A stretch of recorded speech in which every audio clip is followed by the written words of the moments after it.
All right, everyone. It is Friday, and you know what that means. It is time once again for the Manufacturing E-commerce Success. I am one of your co-hosts, Damon Pistolka, and that pretty gentleman right over there is Kurt Anderson. We're going to be talking today about catching the latest and greatest in manufacturing. We've got Jim Vinoski here, but I'm going to let that cool guy right there take it over, Kurt. Take it away, my friend. Damon, happy Friday, dude. Where did September go, man? I know. Holy heck. Where did third quarter go? Where is 2023 going? Like, this is just mind-blowing. So here we are, end of September. I know you said it was a little gray, cloudy in your world. What do you got? We're going into manufacturing month.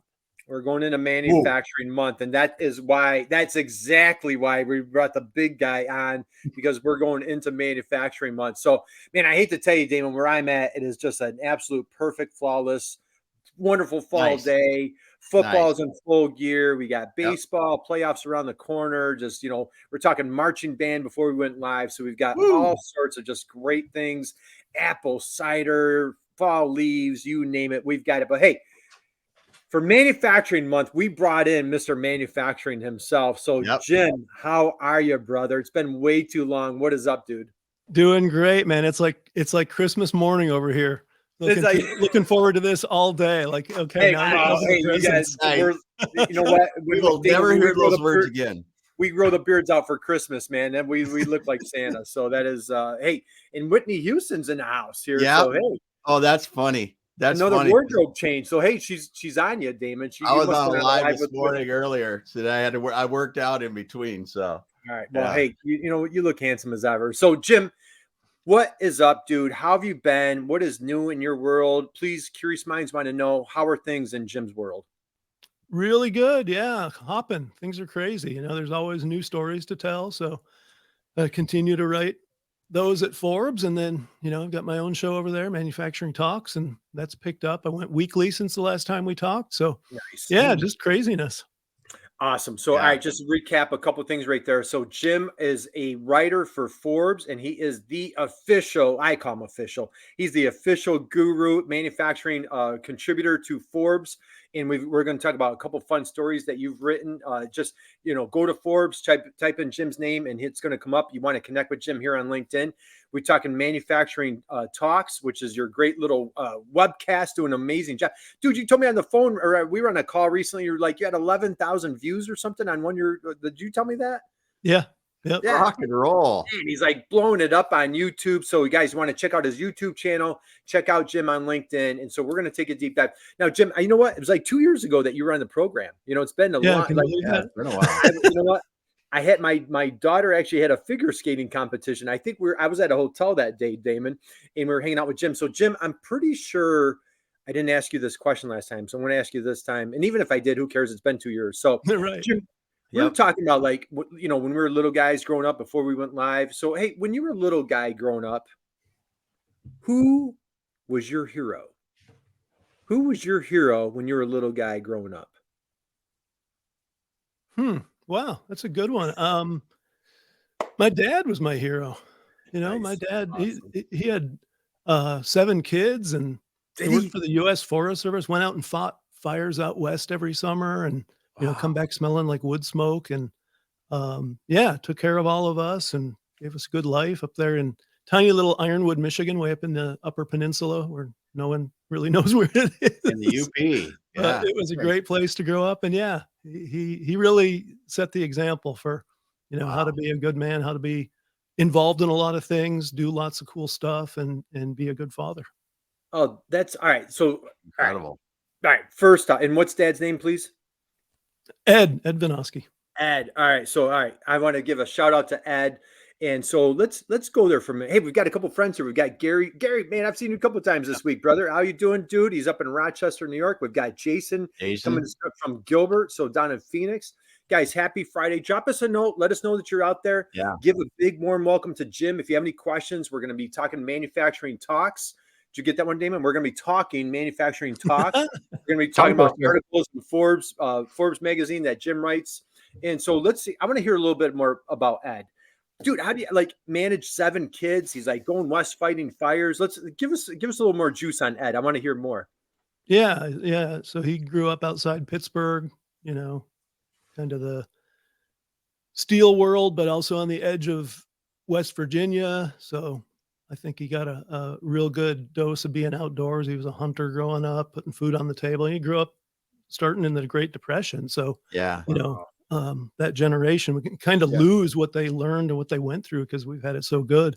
Yeah. But yeah, you know, carried those lessons with him his whole life, had a big family, but provided for us really well. Worked for like I said, the Forest Service his whole career.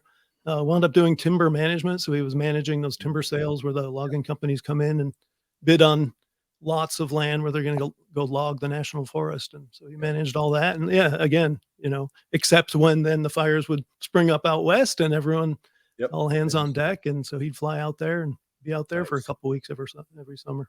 Wow. Well, what an inspiration. And I know, you know, as Damon and I, we've gotten to know you, we just admire you as a dad and just, you know, you just do such a great job. And guys, as you connect with Jim, one thing that I want to share, I love your headline. You have followed by everyone that is cool. I think that's one of the best LinkedIn headlines that I've ever seen. Followed by everyone that is cool. Like Damon, there's like our first of, Ed was a drop the mic. That might be our second drop the mic. But let's go here, Jim. So when you came on last time, you know, so you write for Forbes. Talk a little bit about that. You know, where did you get the journalism bug? Were you always a journalism guy? Like, where did this come from? Yeah, I'd love to know that.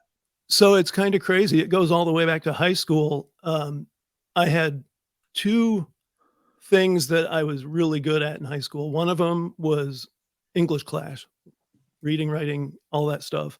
Always got A's in every form of English you had to go through in school. The other was I was big into bicycling long before bicycling was ever a thing.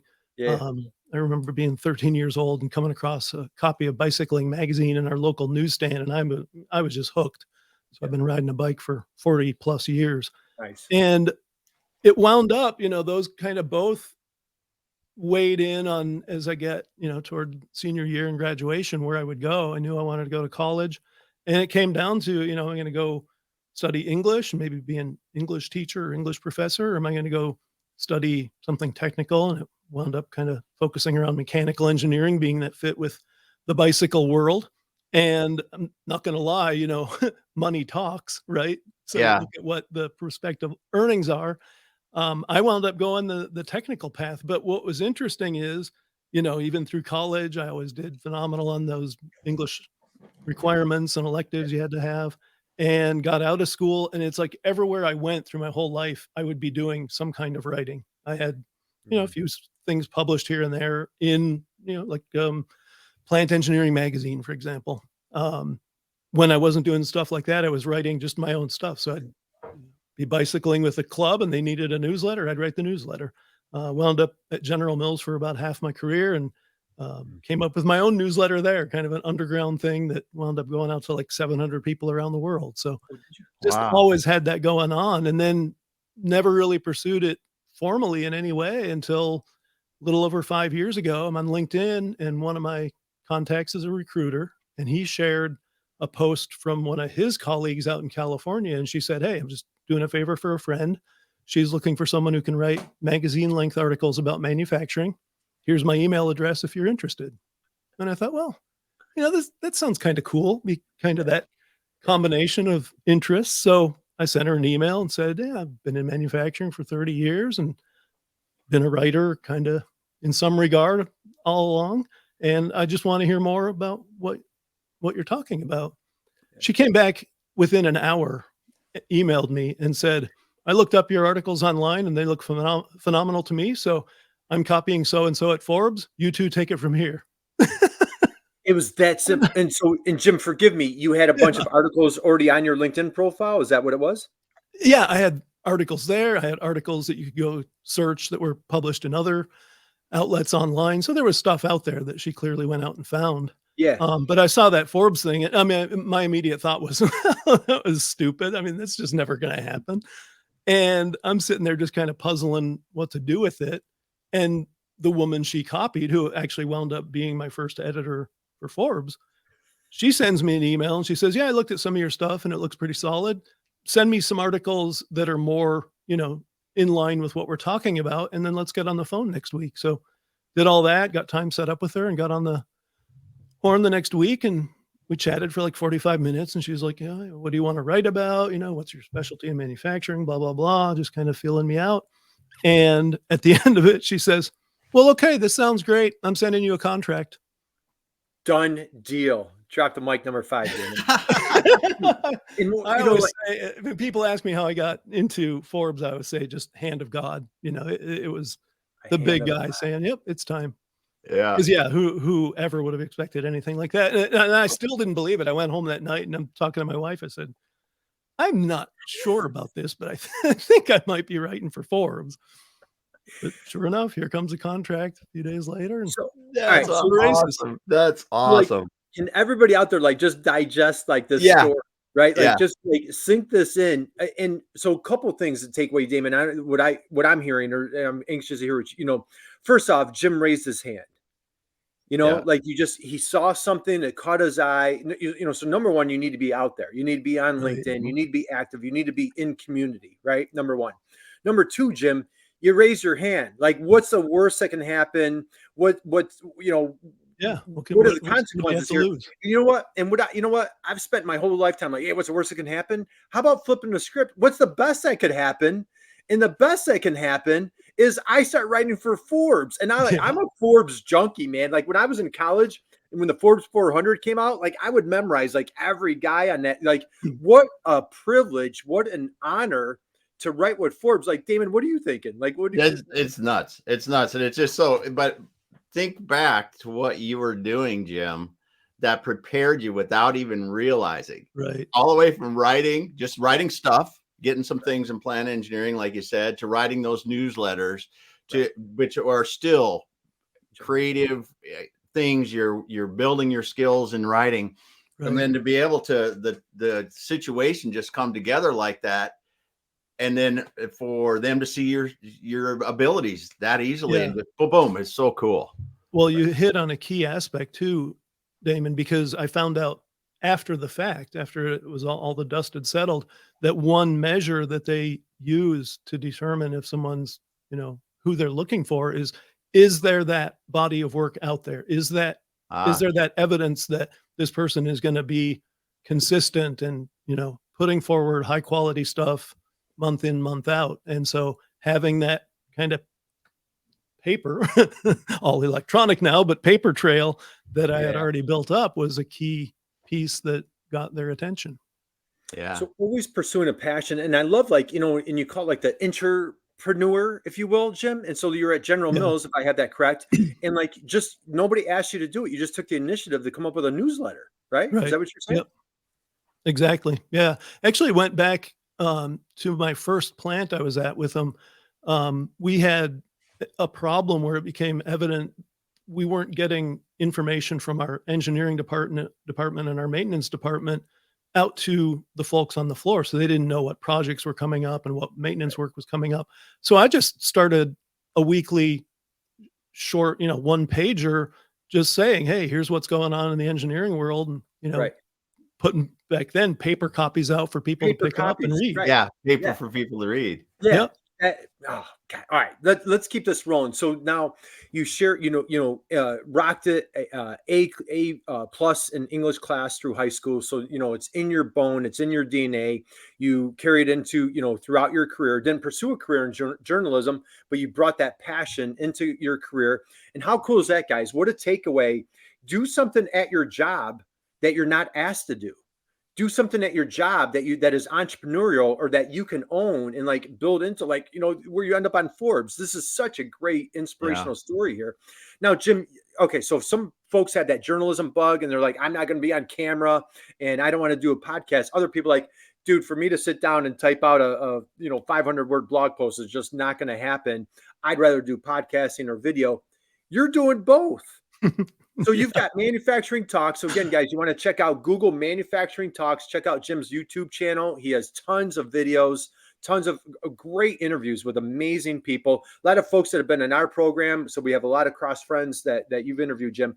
Right. How is it? Just share a little bit of like, you're just a content beast, man. Like you're doing journalism, you're doing the blogging, the writing for Forbes, manufacturing talks. Like just go there. Like what's in it that's bringing all this content out? Well, and I want to go back to what you were just saying about kind of using those talents you have and not being Yeah. afraid to do things that aren't even part of your job and kind of Yeah. make it part of what you're doing. Because that's where your uniqueness is. That's where you have something no one else in the world has, right? I mean, how many people have that combination of engineering degree and years of manufacturing and an ability to write? Yeah. But the other piece that I've always embraced is try new stuff. Yeah. And you're going to suck at it when you first start. If you think you're going to be great at something, you're barking up the wrong tree. So don't be afraid to look like a fool and be out there doing crazy stuff that, may not even feel that comfortable or worthwhile. I just saw so many people doing such cool stuff. I mean, you guys were out there long before me, and I'm seeing your stuff like, man, this is just awesome. And what a way to further get that important message of what's going on in manufacturing and how cool the world I work in and live in is, then expanding into this new medium.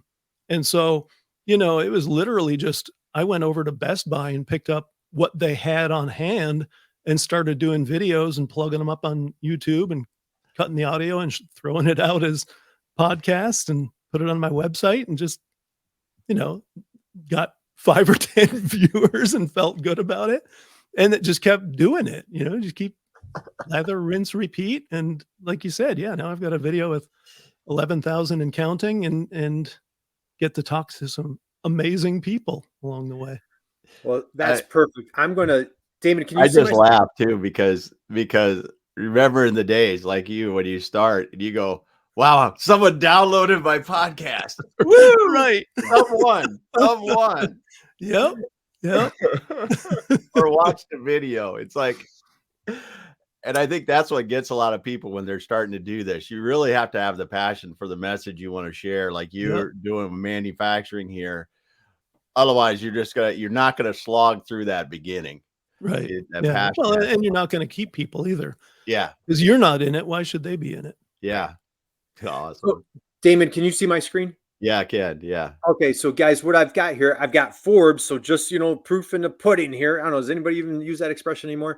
You take a look right here. So like, Jim, you have great articles. We talked a bunch. You know what? As a matter of fact, Jim, if I'm not mistaken, I shared with you last time you were on the program. I was at a competition with my daughter. She's a figure skater. And we talked about you had a great article about the Zamboni. Remember that? Yeah. Yep. So still my favorite. If you guys, anybody out there, it's a hockey mom, hockey dad. I'm a figure skating dad. And if you live at the ice skating rink, you see that Zamboni all the time. It's working. Jim wrote a great article on the founder of the Zamboni. It is an incredibly inspiring entrepreneurial story. Here, Jim, you dig into this company up in Maine, Old Town Canoes, that celebrates 125 years. Damon, take a look at the building here. Like, oh my goodness. Isn't that awesome? Yeah. But, Jim, share a little bit. I might pull up a couple other things, but share a little bit about this, like how I want to talk about that article. So if you want to start there, the other thing is like, how do you find your articles? How do you find, inspiring stories? But start with the canoes and let's talk about how you find your stories. Yeah, well, let me start with that piece, because what I learned very quickly once I got going on the Forbes articles is there, literally thousands of people out there who are going to get in touch with you now because they want their companies to get that publicity, right? And who can blame them? And so, I mean, I literally get dozens of pitches every single day. Oh, do you really? Out of the blue. Yeah. And I get some great stories that way. Now, most of the pitches, you can't do them all, and not all of them are going to be great stories. Not all of them are even going to be good stories, but you get to pick and choose those ones that are. But really, my favorite stories are the ones where something sparks my own interest. And that's what happened with Zamboni. Is I was just sitting back one day thinking, what would be really cool to write about? And Zamboni just pops in my head. Like, I mean, what can be cooler than that? And so I send you get online and find their contact page or their PR firm and send them off a note. And that's how I got in touch with them. And in fact, even with the Zamboni article, there was a PR guy I had done several stories with out in California. He gets a hold of me and says, hey, I heard you're looking at doing something with Zamboni. I don't rep them, but I know the family, so I'm happy to help connect you. Yeah. Got nothing out of it, but he's out there plugging away too. For Old Town, I had been into canoes years ago. I lived another time here in Michigan and then moved away and came back. But during that time, I had my own canoe, and I wound up buying a used canoe just to save money. But I was really fired up at first thinking, man, I want one of these Old Town canoes. These things just look phenomenal, and learned a little bit about the history. I mean, they go back to the birch bark days. Yeah. And kind of filed it away. And then another LinkedIn. I mean, I just love LinkedIn because the connections you get there are just amazing. I don't even remember how I came across the guy, but I come across this PR guy out there, and I see he's putting stuff out about Old Town. So I connected with him and said, I'd love to write about these guys. Yeah. And he comes back. He's like, well, next year's our 125th anniversary. So wow. What a great opportunity. Let's just kind of hold off until the turn of the year, and then let's get back together. And I kind of lost track of it. And sure enough, next spring, here he comes, and we reconnect, and he gets me all hooked up with folks there. And it's just such a great story, such a great history, great people. I mean, that's my favorite part of all these stories is the amazing people out there doing these amazing things, making these amazing products, and people just never even think about them. They're just doing their thing, and they're happy to do it. Right. And Old Town is totally that. Interestingly, one of the guys he connected me with, he gets on the line with us for the interview, this PR guy, and he kind of introduces us, and he's like, oh, by the way, you guys have a common connection in Michigan. And the guy's like, oh, really? Where are you from? I said, oh, I'm from Ironwood. And there's this little pause, and he says, well, I went to school at Tech, Michigan Tech, which is also in the UP, but I was an intern at Stormy Cromer, another company that I wrote about one of my very first articles with Forbes because it's in my hometown of Ironwood, Michigan. Right. My goodness. Intern there. That's awesome. That, it becomes a small world quickly, doesn't it? Yep. Yeah. So it's just loads of fun. And just what they've done. There've been such changes in the technology of canoes. Most of them are obviously aluminum these days, but Old Town has held off from the aluminum. It actually goes back to one of the family members who was running the company when aluminum started getting big. He swore they would never do that because he hated how noisy they were. Yeah. And so they've stuck with fiberglass and plastic and things that are not quite as noisy. Yeah.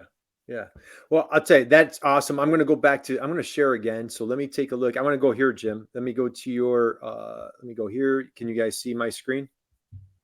Yep. Okay. So again, bunch of fantastic articles. You had one here recently about Lockheed Martin. You're talking about the tariffs going up 300%. Is seafloor mining a go? Like really great, fantastic stories. Wow. You're talking like major, Fortune 100 companies, all the way down to like, the canoe company. Another great article I read was Redland Cotton. Yeah. Well, let's talk about the Redland Cotton family. Yeah. I love what that kind of breadth you just laid out, talking to a Lockheed Martin and then also talking to a Redland Cotton. And that's another part of what I just absolutely love. Yeah. Redland Cotton, founded by a guy and his daughter down in Alabama. The father was a farmer. His dad was a farmer. He got into cotton farming back when he was a young man, and just over the years thought, there's got to be a way to bring some of this textile stuff back to the U.S. And when his daughter grew up and went off to school, she got into more of a marketing end thing and worked in New York for a while. And at some point, he says, we ought to get together and do something with our cotton other than just selling it as cotton. Yeah. And so they came up with bed sheets, high quality bed sheets. And they wound up going out to like North Carolina, which is the center of textiles for the US. And they've got, labs and college courses and all this stuff out there. And they go out there and get with some of these experts and educate themselves and come back and start this little bed sheet company. And they've slowly grown it and expanded into other things. They do some apparel now. And other linens, and it's just phenomenal. Another one of those stories of just wonderful people who get a wild hair and want to make stuff, and they go make it happen. Yeah, and it's a great article, guys. You have to. As a matter of fact, Forbes has like the little the little lock thing, so like I can't pull that article up, but it's a great article. And what I love, it's a father and daughter. Damon, we always love hearing that one being girl dads. Yeah. Great stories, guys. So, all you have to do is just Google Jim's name and put Forbes next to it, and you can just see a whole plethora. Go to his LinkedIn profile, right in the featured section. He has a bunch of his articles right there. That's where I found that one was on your LinkedIn, Jim. Jim, let's slide over to Manufacturing Talks. I'm going to pull up your channel. So not only are Damon, you know how I always feel like a big underachiever when we invite our guests on the program. So, not only is he like the guy writes for Forbes, now he's crushing it on YouTube. So, Jim, talk a little bit about like what was the inspiration to get Manufacturing Talk started. I'm going to pull up your YouTube channel here in a second, but just walk us through that process and how you find folks that you interview and how much fun you're having with it. Yeah. So again, it kind of just came out of the Forbes work, as I had done that for a few years and started seeing guys like you doing such cool stuff out there. I got looking at, kind of really what I was doing with Forbes, telling these, to me, very inspirational and important stories, the feel-good stories of what people are doing, but also taking on, some of the more contentious topics like energy and tariffs and things like that. And got looking at what podcasts were out there, web shows that were out there, and just saw a niche where that really wasn't being covered the way I was covering it with Forbes. So to me, I just took it initially as this extension of what I was doing with Forbes into another medium. And I actually started the first probably dozen discussions I had were with people I had already written about for Forbes, and just kind of going over that same story in the YouTube and the podcast format. And yeah, just getting my feet wet and learning what I needed to do to make it higher quality and improving it as I went along. Yeah, I love it. And as a matter of fact, ironically, here's your interview right here with a gentleman from Zamboni. So here, guys, episode number 47 is so if you want to learn more about the Zamboni, and it actually that was the founder's name. So you always wonder like, oh, that's kind of I wonder where they came up with Zamboni. It was it was the founder's name. Yep. And Damon, here's the video right here. This gentleman, Mark Mills, 11,000 views that you got in that one, Jim, dude, like how on earth do you get 11,000 views on one of these videos? Well, I think it's a combination. One is Mark is just a phenomenal speaker. I learned about him through a video I saw from a speech he did for a company back at the beginning of this year, right after the holidays. And he was talking about the challenge we have with having enough metals and minerals to do the electrification that we are all touting and saying we're headed toward. And his assertion is there's no way we're fulfilling our goals as we have them stated, because we're not currently mining enough. We have no plan to mine enough. We don't even have the capability to mine enough. And so I got a hold of him and said, I saw this video and I'd love for you to come on my show and talk about it more from that manufacturing end of, we've got all these car companies that are, they're in the process now of flipping all their production completely over to EVs. Mm-hmm. And he's out here saying, well, they can go ahead and flip it, but they're not going to be making all the cars that way because they're not going to have the materials. So he came on and he had that amazing message, and he's got such an unbelievable command of the facts and the figures. It's even if you don't agree with what he's saying, even if you have a different perspective, he's so great at presenting it and presenting it in a way where it's not, he's not in this invective mode that so many people are, where it's, you either buy my story or you're evil and wrong and I hate you. It's very much, hey, here's what I've learned. I'm no guru, but I've studied this, and here's what I've come across. Here's how I came across it. You can go do your own study and maybe I'm wrong. And he's just very affable. And most of all, for me, he is hilarious. And I think it's just that whole mix of things that he brings to the table. He was already established because of other things he'd done. I think it fit really well with what I do and the things I cover. And obviously it just took off. It was funny because like 3 months ago, he was my first video to hit 1,000. And I was thinking I had to send him a note, thank him. Thank you. Yeah. And it took off so crazy. Another month and a half goes by, and I finally sent him a note, and I'm like, Mark, I want to thank you. You're my first video to hit 1,000 as of, a couple months ago. Oh, and by the way, you're my first video to hit 10,000 as of last week. Wow. How cool is that? Oh, it was awesome. And yeah, so I actually had him on. I had my first live show last Friday, getting ready to do some. Oh, was that a live show? Awesome. Yeah. So I had him back on last Friday. And I know you guys are big fans like I am of Gail and Curious Minds. She came on, she was helping me out, getting ready for it. She came on and she acted as my producer for my first live show. She's so awesome. Awesome. How perfect is that? So, all right. Yep. Hey, we've got a couple comments here. So I think we're over the top of the hour, right? So yeah, we are. Join us. If you just came in off of a call, we're here with Jim Vinoski, and man, we're just digging into Manufacturing Talks, his YouTube channel. We're just going through a bunch of his guests. Again, Damon, if you saw, like Gail was on there, Jake Hall, a bunch of mutual friends that we have that were guests of Jim's on his Manufacturing Talks webcam or web stream, if you will. And he writes for Forbes. We're just digging into a bunch of his articles. Hey, let's grab Jason's comment here. Yeah. What better way to get out there and talk to people about the world of manufacturing than to tell their stories? Show others that the world of manufacturing is more and better than the old dirty drudgery, right? Did I say that word right? That people dread their jobs as they were in the past, right? Yeah. Very well said. Too true. Thank you for that. A lot of people weighing in too, just saying what they're here, showing us where they're coming in from. Good. We got Gary's here. He's from Victor, New York. People from Nigeria. Awesome.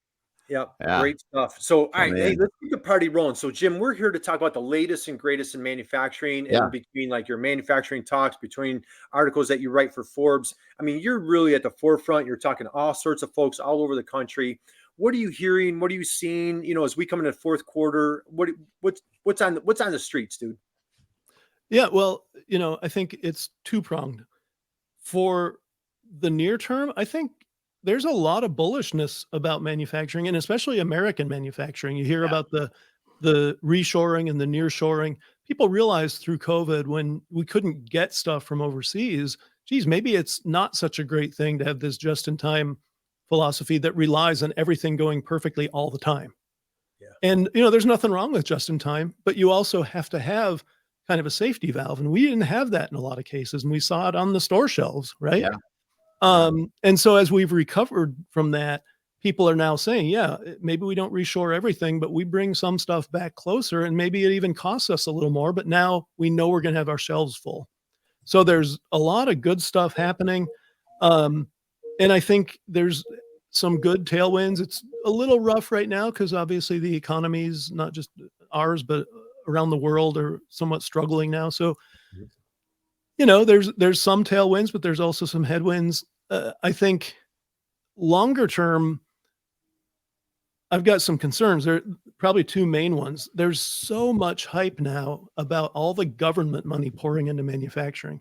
And what troubles me about that most is there are people who've been like me in manufacturing for decades. It's their specialty. And they're also out there cheerleading this, and they should know better. First of all, government money messes with the market. Yep. Government can't fail. They can keep printing money and putting it into these enterprises until they just go kaput. And so they distort the market, and other things that should be getting investment aren't getting investment because of that. But the other thing is then eventually those subsidies go poof, and these companies that weren't actually viable, that were propped up by all this funding, they go poof too. Yeah. And we wind up just shooting ourselves in the foot. There's that piece. And then the whole minerals and energy front. And I think we're just blowing smoke up our own behinds on a lot of this. We're launching into this grand energy transition. And I also believe we should be cutting our CO2 emissions, but we shouldn't do it by committing economic suicide. And that's the path we are on today. Right now, it is already built in that we're going to be shutting all our coal plants down over the next 5-10 years and building all this renewable capacity. But as we saw like in Texas through the summer, it works great sometimes, but it's not always there when you need it. Yeah. If you guys have looked at Texas, but people are touting how wind and solar and storage saved Texas during the heat wave, and it didn't. That's actually one of my videos that I did just by myself, kind of a soliloquy showing the daily ERCOT fuel mix, showing every day how wind would drop out, solar would be there during, the main part of the day. But as people got home and it got toward 8 at night, solar crapped out and wind hadn't come back. And what's carrying the day? It's gas and coal and nuclear. Yep. And so again, I'm a huge believer in technology. I think there are things that we don't even know about yet that are going to come along and help us solve the CO2 problem. But my fear is that in the meantime, we've got a bunch of people who have no idea how things are made and how these systems work, making decisions and putting in mandates that by the time we realize we're in trouble, it's going to be too late. And I've told people again and again, the number one issue in manufacturing for the medium to long term is energy. And if you're a manufacturing leader and you're not out there yourself working to get sensible policies put in place, you're failing. Wow. This is just like ripping a big Band-Aid off my chest, and the whatever the worst artery you can unleash for me is. Yeah. So again, I laugh. I think again, another thing about Mark Mills, he's an optimist. He closed our first show, the big one, saying, "Don't bet against Americans. Don't bet against the American people." I'm right there with him. Yeah. I think we can definitely solve all this. I want to be affable about it. And I will say, if you have evidence that says otherwise of what I'm telling you, show it to me. I hope I'm wrong. I do. Yeah. I don't think I am, but yeah, I'm always willing to listen. Connect me with me on LinkedIn and send me your details.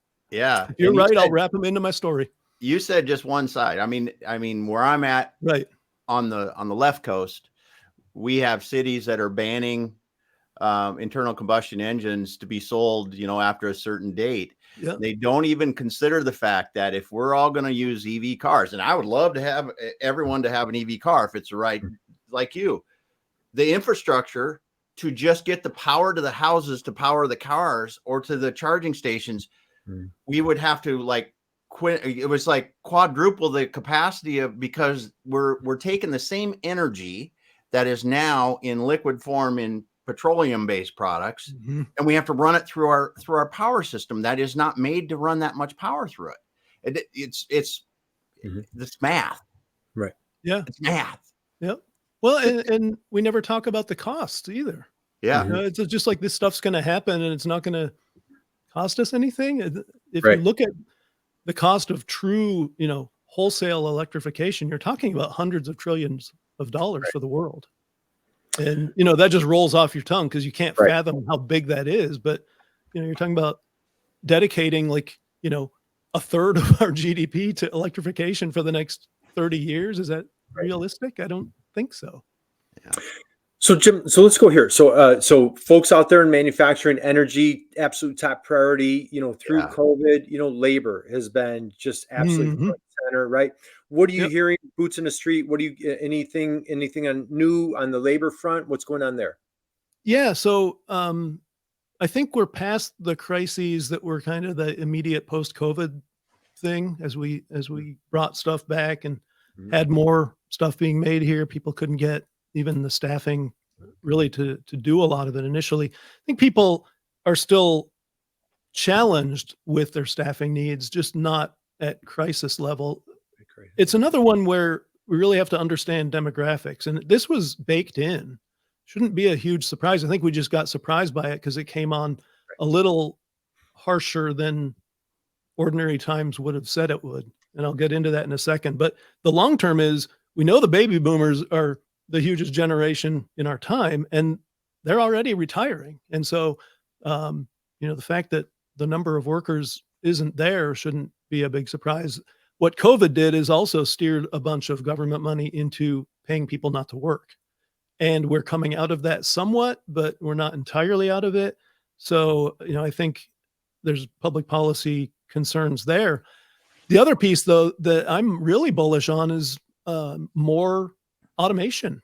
I am a huge fan of automation. If you look back through the history, there's so much talk about automation taking jobs. And yes, it has taken jobs. But what I'll point out is look at those jobs it's taken. They were the most dangerous and the dirtiest and the most mundane and boring jobs, the ones that, given an opportunity for people to do something different, they absolutely would have opted out.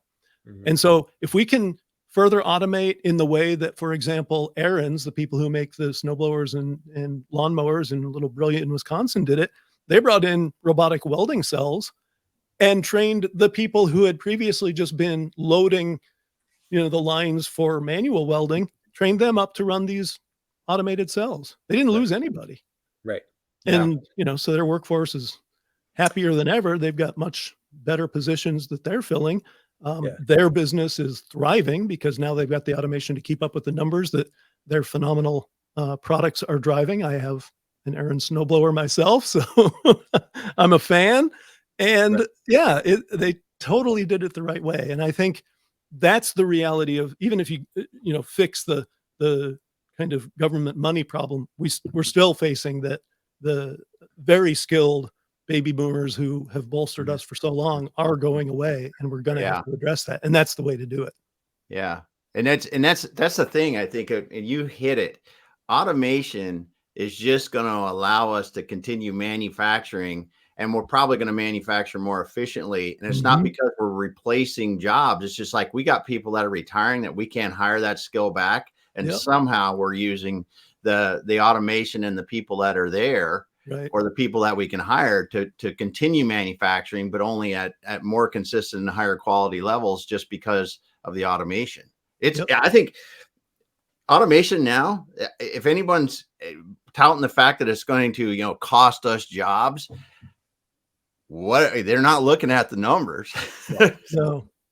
And you know what? And I don't know.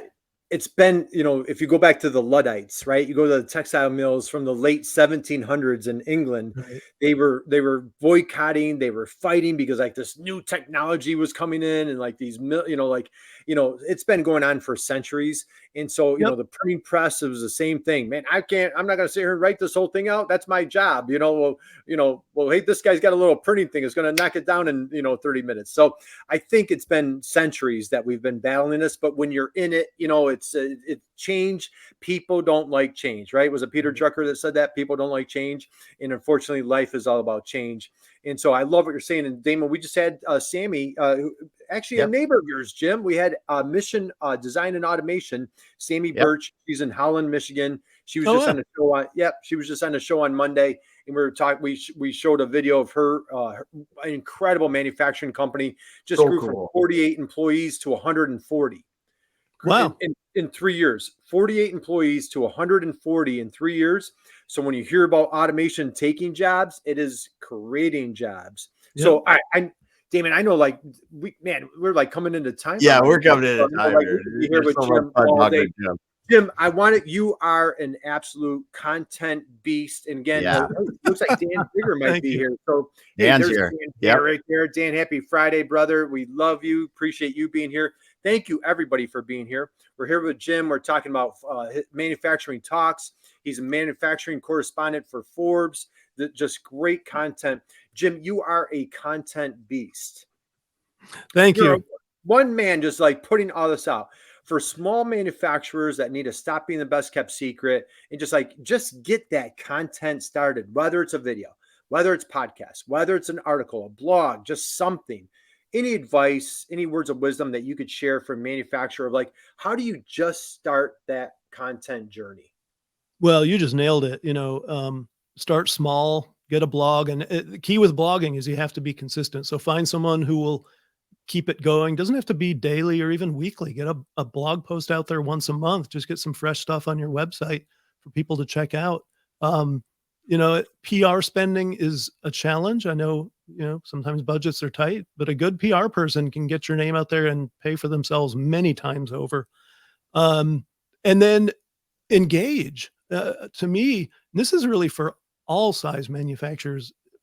Part of building our workforce that we need for the future is instructing our young people on what manufacturing is today. Like we've talked about now, it's not the dirty, dark, dangerous, coal miner past. It is high tech. It's clean. It pays well. It's a great career, a great future. And we as manufacturers own getting that message out there. So we should be engaged with our local, elementary and middle and high schools. We should be especially engaged with our technical colleges, but also with the universities. Even if you're not hiring students at universities right now, get out there and learn the programs and present to the students who are there today. Down the road, you may have that need, and then you've already got the contact made. In the meantime, you're educating those students as well. Absolutely, man. Yeah. Drop the mic number 10 there, Dan. Yeah, right? it's so good. Jim's just been dropping mic, man. So all right, let's start winding down. Let's recap. And so a couple of things. We've talked about energy. We've talked about labor. We've talked about marketing for manufacturers. How about big shout out to Dad, to Ed, for being such an inspiration to you, raising 7 kids. That was just such a great story.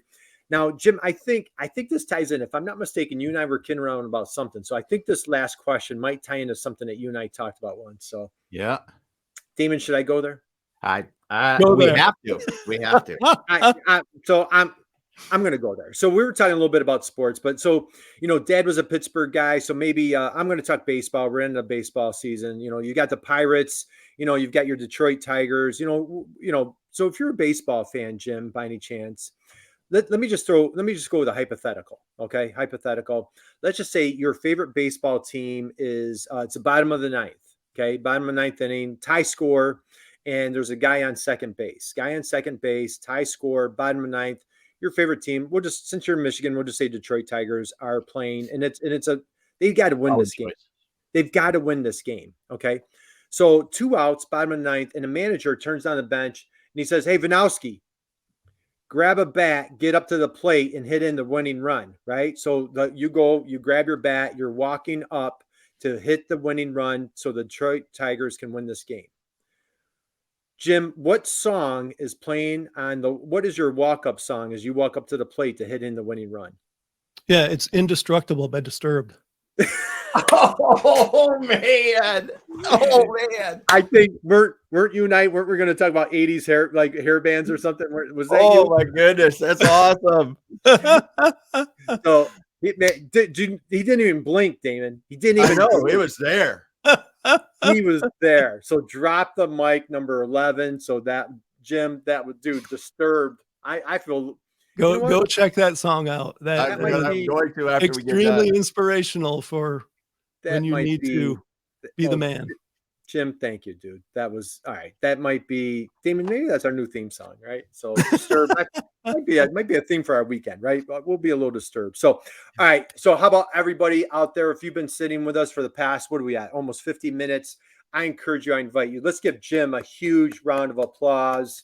Jim, thank you, brother. Man, thank you guys. It's a like I said in my post last week. You guys, to me, set the bar for all manufacturing shows, and so I'm aspiring to be like you guys with manufacturing talk. You know what? As much as I appreciate that, Jim, you've got way too much hair, dude. You might have to shave it off. Just kidding. I'm just kidding. So hey, we wish you just monster continued success. Everybody, guys, check out Jim's articles on Forbes. Go to Manufacturing Talks, get those views up for Jim because he loves those views. He's got great guests that he's interviewing, all sorts of wonderful content. Jim, we wish you nothing but success to you, your wonderful family, and you are welcome back here anytime, our friend. And so we appreciate you and just keep being that advocate and that voice for manufacturers. Guys, have an amazing, incredible weekend. Thank you for joining us today. And just like our buddy Jim, just be an inspiration to someone, man. If we could all just be someone's inspiration, just think how great that'd be. Damon, another great show. Take it away, dude. Yeah, no doubt. Well, thanks, Jim, for being here so much today. It's incredible having you on. And thank you guys. I hope we can do it again sometime. Thanks everyone else for listening. And people are putting comments in, those that have them, those that listen, those that just are listen, but go back and listen to what Jim said. He had some great comments throughout the show, great insights. And like Kurt said, check Jim out on Forbes. He interviews some great people. Check him out on YouTube with Manufacturing Talks and just see what he's doing, because he is sharing the stories that make up the U.S. manufacturing industry and the people in it. It's just awesome to be able to hear them. Thanks again for being here. We'll be back again next week. We're out for now, everyone. Have a great weekend. See you guys.